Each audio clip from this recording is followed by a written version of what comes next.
Kembali bersama kami di Malaysia hari ini. Terima kasih kerana masih lagi setia bersama kami. Baik Anim, seperti yang kita kabarkan di awal siaran tadi kan, kebelakangan ni cuaca panas dan juga semalam sebanyak 10 kawasan di semenanjung Malaysia direkodkan gelombang haba kuning ataupun berjaga-jaga. Ini sesuatu perkara yang agak membimbangkan jugalah. Betul-betul. Dan sekarang ini bila kita melihat kepada nombor ataupun darjah Celsius ni, kita cukup khawatir kerana beberapa peringkat melibatkan 38 ke atas itu akan menjadikan suatu keadaan yang boleh menyebabkan faktor kesihatan dan sebagainya. Itulah strok haba itu antara yang boleh berlaku. Lebih-lebih lagi mereka yang mempunyai penyakit yang kronik ataupun penyakit-penyakit lain lebih lagi terkesan dengan keadaan ini, lebih berisiko mendapatkan strok haba. Jadi berjaga-jaga itu adalah key point yang sangat penting sekali untuk kita jaga kesihatan kita. Jadi ingin mendapatkan perkembangan terkini cuaca sebab dikabarkan kita berada pada fasa terakhir monsun timur laut di mana taburan hujan itu berada pada paras yang cukup rendah. Jadi sedikit saja hujan di beberapa kawasan, tetapi yang kebanyakannya adalah mengalami cuaca yang amat panas. Untuk mendapatkan maklumat terperinci mengenai cuaca panas kering yang melanda Malaysia ketika ini, kita akan bersama dengan Ketua Pengarah Jabatan Meteorologi Malaysia, Met Malaysia, iaitu Encik Jailan Simon. Assalamualaikum. Waalaikumsalam warahmatullahi wabarakatuh. Okey, Encik Jailan, kita faham dengan situasi melihatkan keadaan cuaca sekarang ni kan. Mungkin Encik Jailan boleh terangkan kepada kita semua apa perkara yang menyebabkan cuaca panas ini berlaku? Okey, yang pertama sekali sebab tiupan arah angin tu ya. Pada masa ni hujung monsun timur laut ni kita menerima angin yang melalui kawasan yang kering lah ya, di Indo-China dan terus ke arah negara kita. Jadi negeri-negeri di utara semenanjung terutamanya akan mengalami keadaan yang lebih kering dan mengalami tempoh yang agak lama tak ada hujan lah. Jadi ini menyebabkan cuaca tu jadi panas. Pada masa yang sama, ini dari segi klimatologinya ya, di sebelah utara ataupun di sebelah barat Thailand tu biasanya pada masa ini berlaku tekanan tinggi yang menyebabkan tiadanya awan dan sebagainya. Jadi ini menyebabkan antara faktor-faktor yang menyebabkan keadaan kering dan panas ini lah.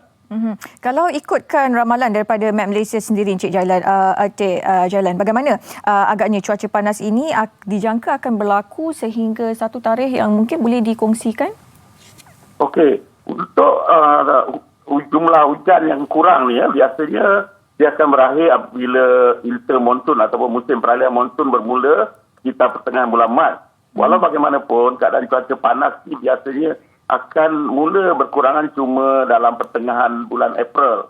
Dan selepas pertengahan bulan April tu, insyaAllah keadaan panas ni akan berkurangan. Walau bagaimanapun, hujan akan mula turun lebih banyak menjelang pertengahan Mac.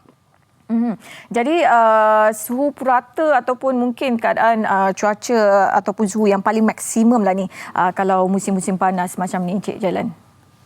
Okey, kalau tahun-tahun lepas je, kita boleh mencapai sehingga 39 degree Celsius. Dan dalam keadaan El Nino yang kuat, biasanya kita boleh mencapai sampai 40 degree Celsius. Tetapi tahun ni kita tidak menjangkakan tu terlalu panas begitu sebab tahun ni adalah tahun La Nina. Dan kita jangka dalam 37 lebih, terutamanya di utara semenanjung.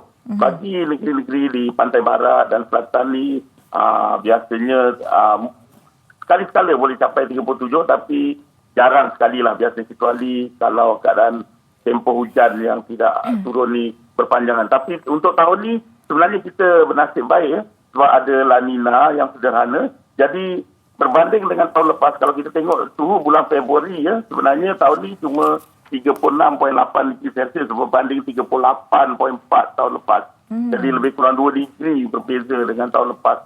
So tahun ni sebenarnya alhamdulillah lebih baiklah berbanding tahun lepas. Okey, baik Encik Jailan. Pastinya ada risiko setiap kali musim panas ni berlaku dan sebagainya. Kalau Encik Jailan boleh kongsikan sedikit kepada kami. Okey. Risiko yang paling besar adalah masalah kekurangan air lah ya. Dan ini sering berlaku. Tapi tahun ni alhamdulillah jumlah para sempangan nampaknya masih tinggi.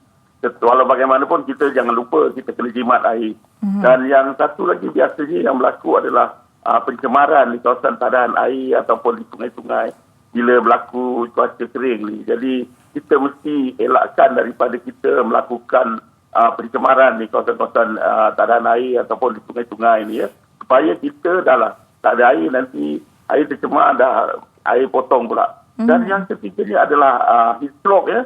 Heat stroke ataupun cuaca panas ni boleh menyebabkan kita heat stroke. Jadi kita berhati-hatilah supaya kita tidak melakukan aktiviti dalam keadaan cuaca yang panas, dan sentiasa bawa air kalau kita perlu juga berada di kawasan yang panas. Itu antara perkara yang boleh berlaku. Satu lagi yang penting adalah kebakaran, ya. Kebakaran ni memang banyak berlaku dan mula sekarang ni, dan banyak kebakaran terbuka ni disebabkan puntung rokok ataupun kita membakar secara terbuka, ya. Dan bila tak terkawal ini akan menyebabkan keadaan berjerebu. Jadi kita boleh-boleh elakkanlah kalau boleh lokal ataupun jerebu tempatan ni. Baik, saya kira itu salah satu daripada nasihat yang paling berguna untuk kita dalam berhadapan dengan situasi cuaca panas ini. Terima kasih banyak-banyak Encik Jailan Simon kerana sudi meluangkan masa bersama kami di Malaysia hari ini. Sama. Okey, baik, itu dia tadi Encik Jailan Simon, Ketua Pengarah Jabatan Meteorologi Malaysia, Met Malaysia, yang berkongsi kepada kita mengenai keadaan cuaca sekarang dan sebagainya. Jadi penting untuk kita tahu mengenai perubahan cuaca di sekitar kita, dan juga kalau kita boleh dapatkan maklumat cuaca, kita boleh pergi saja ke laman web dan juga media sosial Met Malaysia untuk mendapatkan maklumat yang terperinci mengenai cuaca yang melanda.